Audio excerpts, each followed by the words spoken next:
Vladimir Putin को ताकत देने वाले सबसे बड़े देश का नाम चीन है और अब शी जिनपिंग ने मॉस्को जाकर युद्ध को लेकर एक बड़ा कदम उठाने का फैसला किया। शी जिनपिंग 20 मार्च को रूस जा रहे हैं और इस दौरान व्लादिमीर पुतिन के साथ वो बहुत ही खतरनाक हथियारों पर बात भी कर सकते हैं। लेकिन इससे पहले शी जिनपिंग ने एक नया वॉर जोन तैयार भी कर लिया जो भारत से ज्यादा दूर नहीं है।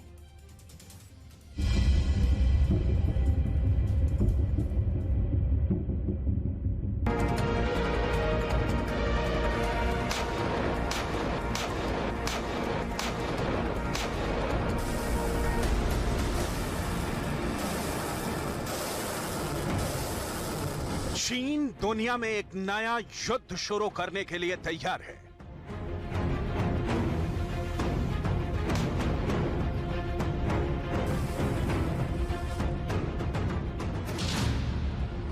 चीन सबसे पहले ताइवान पर कूदा। उसने अमेरिका को खुल्लम खुल्ला चैलेंज किया। इसके बाद चीन जापान के खिलाफ एक्टिव हुआ। उसने अमेरिका को और टेंशन में डाल दिया। चीन ने और मनमानी की और रूस की शय पर वो यूक्रेन में भी घुसा। अमेरिका और ज्यादा घबरा गया और अब चीन खाड़ी यानी पश्चिम एशिया में बड़े युद्ध की तैयारी कर रहा है और यहां भी उसका टारगेट अमेरिका है। पश्चिम एशिया यानी तेल के कुएं, पश्चिम एशिया यानी दौलत ही दौलत। अमेरिका को हटाकर अगर पश्चिम एशिया पर चीन का कब्जा हुआ तो चीन पूरी दुनिया पर हुकूमत करेगा। जो धमाके अभी यूक्रेन में चल रहे हैं, क्या चीन चाहता है कि वैसे ही धमाके दुनिया के बाकी हिस्सों में भी हों? चीन को अमेरिका और उसके साथी इसी नजरिए से देखते हैं और सबको लगता है कि चीन दुनिया में एक नई व्यवस्था खड़ा करना चाहता है जिसके सरताज शी जिनपिंग होंगे। यही शी जिनपिंग का ख्वाब है जो वो पिछले 10 सालों से देख रहे हैं। दुनिया की अर्थव्यवस्था चलाने वाले सबसे बड़े सेंटर पर कब्जा करके शी जिनपिंग यानी चीन अब पूरी दुनिया को अपनी उंगली पर नचाना चाहते हैं। 占国内生产总值的比重多年来基本稳定，保持基本稳定，低于世界平均水平，增长幅度也是比较适度和合理的。 चीन का दबदबा कायम करने के लिए चीन की नई हरकत देखिए। चीन की नौसेना ओमान की खाड़ी और पर्शियन गल्फ के इलाके में सक्रिय हो गई है और अपने साथ चीन 2 और देशों को लेकर डायरेक्ट अमेरिका को चैलेंज कर रहा है। शी जिनपिंग के इरादों में बम और गोले बारूद की महक आ रही है जिसका फाइनल मकसद वर्ल्ड वॉर भी हो सकता है। चीन के जंगी जहाज अरब सागर के करीब फारस की खाड़ी में घूम रहे हैं और यहां चीन के साथ हैं रूस और ईरान। ये दोनों अमेरिका के दुश्मन हैं और अब इन दोनों देशों के साथ मिलकर चीन वॉर एक्सरसाइज कर रहा है। चीन, रूस और ईरान तीनों के बीच युद्धाभ्यास का नाम दिया गया है सिक्योरिटी बॉन्ड 2023। इस गठबंधन के साथ चीन पूरे पश्चिम एशिया में अमेरिका के मिलिट्री अड्डों पर खतरा बनना शुरू हो गया है। खाड़ी देशों के बीच चीन का आना और इस धमक का वाशिंगटन डीसी तक पहुंचना, शी जिनपिंग अब आग से खेलना चाहते हैं और उनको इसमें मजा भी आ रहा है। चीन का इरादा साफ है, वो अमेरिका की तरह ही दुनिया के बड़े बड़े वॉर जोन में अपनी मौजूदगी जमाना चाहता है। इस बहाने उसके आसपास चल रहे तमाम झगड़ों और सीमा विवादों पर अपनी पकड़ बनाना चाहता है, क्योंकि चीन अगर दुनिया के बाकी वॉर जोन में घुसेगा तो उसके बल पर वो अपने इलाके में पकड़ मजबूत करेगा। यही शी जिनपिंग का टारगेट है। सिक्योरिटी बॉन्ड 2023 के तहत पर्शियन गल्फ के मुहाने और गल्फ ऑफ ओमान के पास इस युद्धाभ्यास में कई ड्रिल प्लान की गई, जैसे किसी जहाज को दुश्मन के कब्जे से कैसे छुड़ाया जाए, किसी मित्र देश के जहाज तक कैसे मदद पहुंचाई जाए। यानी मकसद साफ है कि चीन, रूस और ईरान अब अपनी नौसेनाओं को साझा ऑपरेशन के लिए तैयार कर रहे हैं। अमेरिका इस युद्धाभ्यास से बहुत परेशान है, लेकिन उसकी ये दिखाने की कोशिश है कि इससे उसे फर्क नहीं पड़ता।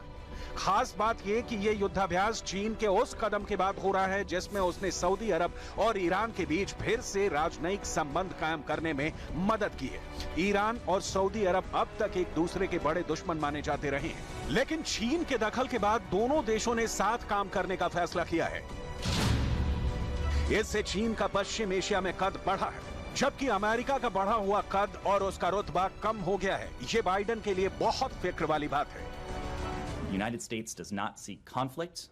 The United States seeks a relationship with the PRC that has a floor, that has guardrails, and that ultimately is a relationship that has measures in place to prevent competition from veering into conflict. That has been the core focus of our engagement with the PRC since the earliest days of this administration.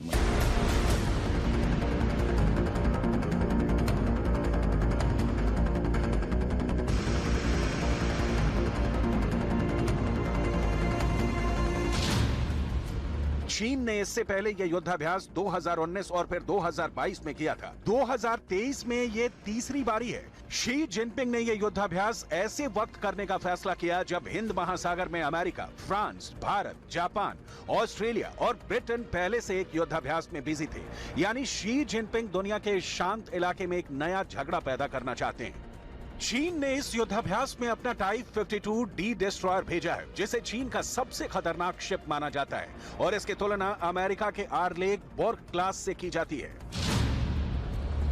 7500 ton का यह destroyer बहुत ही आधुनिक और लंबी range के radar से lace है। ये 8500 किलोमीटर की रेंज में ऑपरेट कर सकता है। इसमें मिसाइल दागने के लिए 64 वर्टिकल लॉन्च सिस्टम लगे हुए हैं, जिससे एयर डिफेंस, लैंड अटैक और एंटी शिप मिसाइल दागी जा सकती हैं। समंदर में 56 किलोमीटर प्रति घंटे की रफ्तार से चलने वाले ऐसे 25 जहाज चीन के पास हैं, जबकि 6 और बनाए जा रहे हैं। यानी चीन के पास जल्दी ऐसे 31 जहाज होंगे और ऐसी 400 जहाज वाली नेवल पावर बनकर शी जिनपिंग पूरी दुनिया में छाने की तैयारी कर रहे हैं, और वो भी बहुत ही आक्रामक तरीके से। चीन ने हाल ही में अपने रक्षा बजट में 7% का इजाफा किया है, लेकिन चीन का दावा है कि उसके बढ़े हुए बजट के पीछे कोई बुरा इरादा नहीं है। 基础性法律有必要对反制和限制措施做出原则性的规定。中国的核心利益不容损害，主权和领土完整不容侵犯。对于损害中国主权、安全、发展利益的行为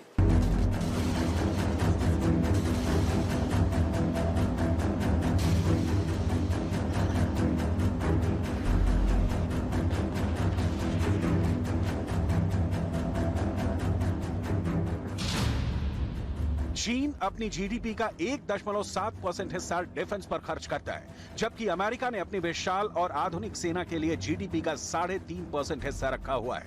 ये वर्ल्ड बैंक के आंकड़े हैं, लेकिन माना जाता है कि चीन का असली डिफेंस बजट इससे बहुत ज्यादा है। 2021 में चीन ने $229 बिलियन का रक्षा बजट रखा था, जबकि अमेरिका का रक्षा बजट 800 करोड़ से भी ज्यादा का रहता है। अब सवाल है कि चीन जो गठबंधन बना रहा है, उसके पीछे उसका बुरा इरादा क्या है। चीन लगातार अमेरिका के दुश्मनों को एकजुट कर रहा है। चीन के सामने क्वाड और ऑकस जैसे गुट बड़े चैलेंज के तौर पर उभरे हैं, और अब चीन को लगता है कि अगर इस वक्त उसने नए दोस्त नहीं खोजे तो चीन का कद छोटा रह जाएगा। 团结繁荣，支持欧盟在国际事务中发挥建设性作用。希望欧方同中方一道，坚持相互尊重、互利共赢。 इस वक्त रूस को यूक्रेन में युद्ध जारी रखने के लिए ईरान से मदद मिल रही है। ईरान रूस को ड्रोन दे रहा है, तो ऐसी भी रिपोर्ट है कि चीन की तरफ से रूस को गोले बारूद की सप्लाई की जा रही है। यही वजह है कि चीन और रूस की दोस्ती को समझना बहुत जरूरी है। यूक्रेन में पुतिन की तोप चलती रहे, इसके लिए पुतिन के सबसे खतरनाक तोप के लिए गोला चीन से आ रहा है। यह अमेरिका का दावा है। उसके मुताबिक पुतिन को अब चाइनीज गोला मिलने वाला है। इससे आप पुतिन के तोपखाने को चीन से मिलने वाला छोटा रिचार्ज कह सकते हैं। चीन रूस को 30,000 से भी ज्यादा गोले सप्लाई कर सकता है। इसमें कुछ 152 मिलीमीटर के हैं, तो कुछ 122 मिलीमीटर के गोले हो सकते हैं। पुतिन और शी जिनपिंग की केमिस्ट्री गजब की है। यही वजह है कि जब पुतिन के सामने चीन से गोला बारूद लेने की नौबत आई, तो पुतिन ने शी जिनपिंग को फोन लगाकर कहा कि रूस को चाइनीज गोले की सख्त जरूरत है।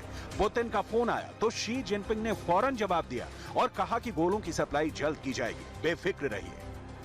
ये दावा अमेरिका का है और अमेरिका इस बात को बहुत गंभीरता से ले रहा है, क्योंकि अगर पुतिन का तोप के गोलों वाला गोदाम भर गया तो जेलेंस्की के पास और कम वक्त रह जाएगा। कुल मिलाकर ये चीन वाला दखल है जिसने यूरोप के साथ साथ पश्चिम एशिया में भी अमेरिका की बुनियाद को बुरी तरह हिलाकर रख दिया है।